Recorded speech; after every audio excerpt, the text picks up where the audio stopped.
I've read recently that a lot of times people don't actually recognize the sound of a gun. And different guns have different sounds. Is that part of also what you train people to recognize the certain sounds so that they can react appropriately?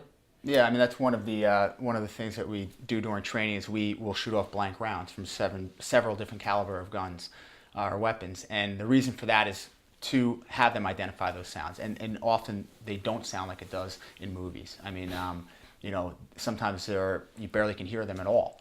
But we want them to recognize that if you hear something that just doesn't sound right, it sounds different. Don't always associate it with something that goes on at your school or work, such as a book dropping or anything like that. If you feel it just isn't right, start that procedure, that lockdown procedure. And you know what? Rarely, if ever, will your students even recognize that you're doing anything. Just simply locking that door and closing it.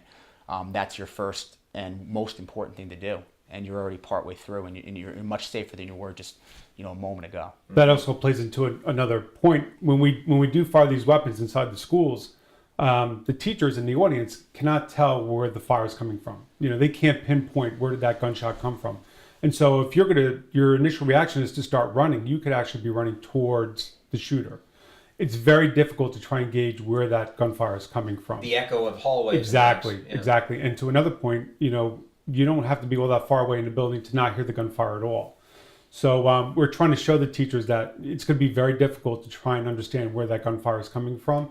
And in speaking to individuals that have gone through real events, they just didn't realize it was gunfire. And you could hear it on the 911 calls. We think someone has fireworks. It sounds like someone dropped something.